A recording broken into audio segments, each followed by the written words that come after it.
জ্যামিতি মানেই তো নানা রকম আকার আর তাদের পেছনের মজার সব নিয়মকানুন। আজ আমরা তেমনই একটা ত্রিভুজের ধাঁধা সমাধান করতে যাচ্ছি, যা আমাদের ভাবাবে। কখন একটা ত্রিভুজ আঁকার জন্য হাতে কেবল একটাই পথ খোলা থাকে?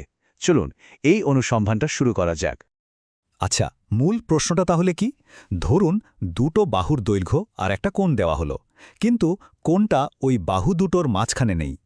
এই তথ্যগুলো দিয়ে কি কেবল একটাই ত্রিভুজ বানানো সম্ভব, নাকি একাধিক সম্ভাবনাও থাকতে পারে? আসুন এই জ্যামিতিক রহস্যের গভীরে যাওয়া যাক। চলুন আমাদের এই অনুসন্ধানের প্রথম কেসটা দেখা যাক। সমস্যাটা হলো ৬০ ডিগ্রি কোণ নিয়ে।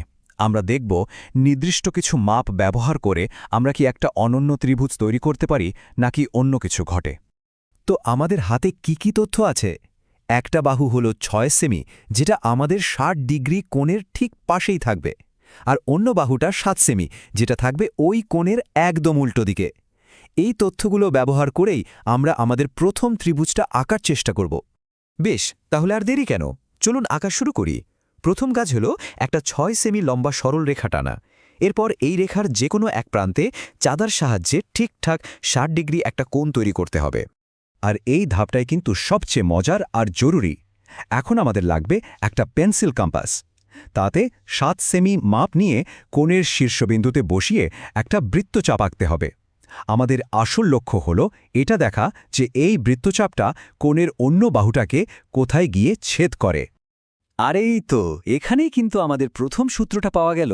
খেয়াল করে দেখুন তো, ৭ সেমি মাপের বৃত্তচাপটা কোণের অন্য বাহুটাকে কেবল একটাই বিন্দুতে ছেদ করেছে, একাধিক জায়গায় নয়, জাস্ট একটা বিন্দুতে। এর মানে কি হতে পারে? চলুন দেখি। তার মানে কি দাঁড়ালো? একদম পরিষ্কার।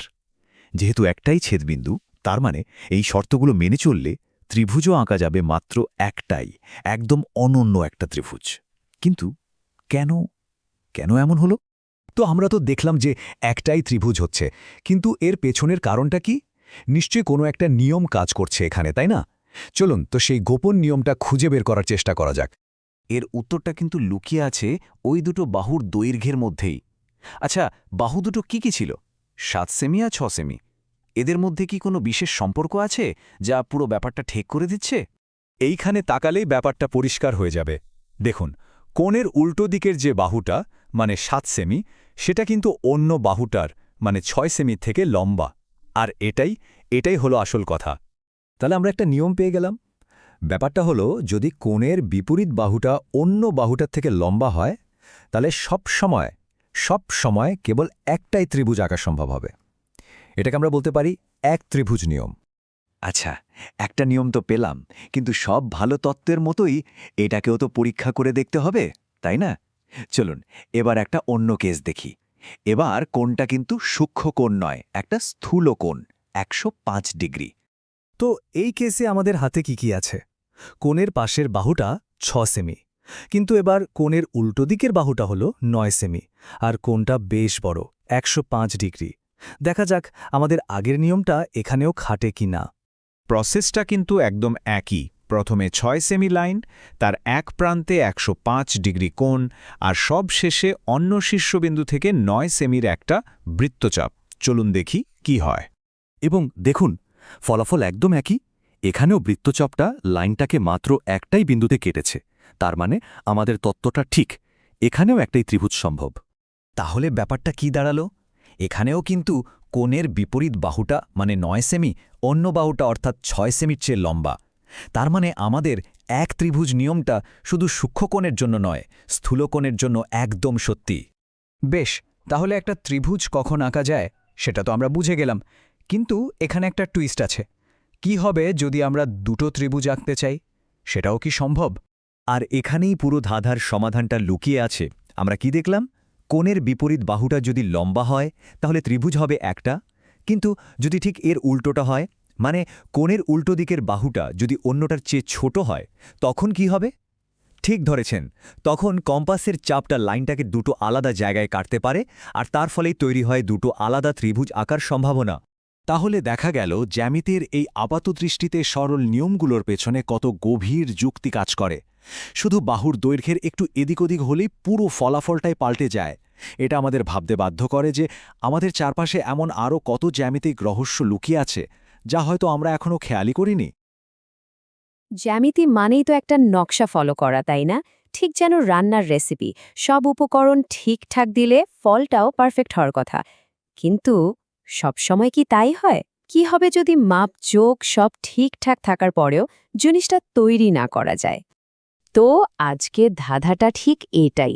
ধরুন একটা ত্রিভুজের দুটো বাহুর মাপ আর একটা কোণের মাপ বলা আছে। এগুলো দিয়ে কি সবসময় একটা ত্রিভুজ বানানো সম্ভব, বা বানানো গেলেও সেটা কি একটাই হবে? উত্তরটা কিন্তু বেশ চমকে দেওয়ার মতো। আচ্ছা, তাহলে চলুন শুরু করা যাক এমন একটা নিয়ম দিয়ে, যেটা সবসময় কাজ করে, মানে যেটায় কোনো ঝামেলা নেই। এটা আমাদের একটা বেসলাইন দেবে, যাতে আমরা বুঝতে পারি যে সমস্যাটা ঠিক কোথায় হয়। এই নিয়মটার নাম হল বাহু কোণ বাহু, বা ইংরেজিতে সাইড অ্যাঙ্গেল সাইড, সংক্ষেপে SAS। এটাকে ত্রিভুজ বানানোর গোল্ড স্ট্যান্ডার্ড বলা যেতে পারে। আর এর আসল জাদুটা হল কোণের অবস্থানে। কোণটাকে অবশ্যই দেওয়া দুটো বাহুর ঠিক মাঝখানে থাকতে হবে। যখন কোণটা দুটো বাহুর মধ্যে একদম লক করা থাকে, তখন আর কোনো কনফিউশনের জায়গায় থাকে না। একটাই মাত্র ত্রিভুজ বানানো সম্ভব, একদম প্রেডিক্টেবল, কোনো সারপ্রাইজ নেই। এবার চলুন একটু অন্যরকম একটা কেস দেখা যাক। এখানেও আমাদের কাছে দুটো বাহু আর একটা কোণই আছে, কিন্তু একটা ছোট্ট কিন্তু খুব জরুরি টুইস্ট আছে। দেখি তো এই নকশাটা ফলো করে ত্রিভুজটা বানানো যায় কিনা। এটাই হলো আমাদের প্রথম চ্যালেঞ্জ। এখানে একটা ব্যাপার খেয়াল করার মতো, কোণটা কিন্তু দুটো বাহুর মাঝখানে নেই। দেখুন, কোণ এ দেয়া আছে আর বাহু দুটো হল AB আর BC। মানে এটা হলো বাহু বাহু কোণ, বা সাইড সাইড অ্যাঙ্গেল, সংক্ষেপে SSA এর কেস। বেশ, তাহলে হাতে কলমে করে দেখা যাক। একদম প্রথম ধাপ, স্কেল দিয়ে 6 সেন্টিমিটার লম্বা একটা লাইন টানা হলো। নাম দিলাম AB। এটাই আমাদের ত্রিভুজের বেস বা ভূমি। এরপরের কাজ হলো এই পয়েন্টে চাঁদা বসিয়ে একটা 60 ডিগ্রি কোণ এঁকে নেওয়া, আর সেই বরাবর একটা লম্বা রশ্মি টেনে দেওয়া। আমাদের ত্রিভুজের 3 নম্বর পয়েন্ট মানে C এই লাইনটার উপরেই কোথাও বসবে। এবার আসছে আসল চাল।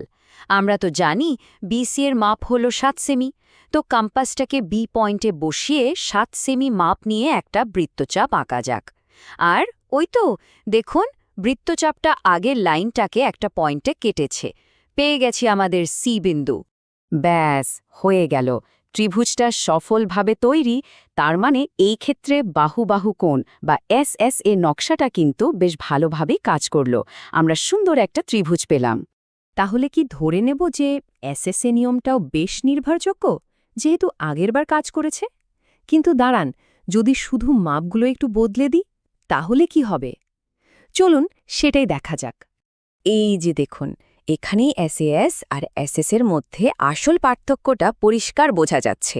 SAS-এ কোণটা দুটো বাহুর মধ্যে ইনক্লুডেড, তাই ফলাফল নিশ্চিত। কিন্তু SSA-তে কোণটা বাইরে, আর এখানেই যত আনপ্রেডিক্টেবল ঘটনার শুরু।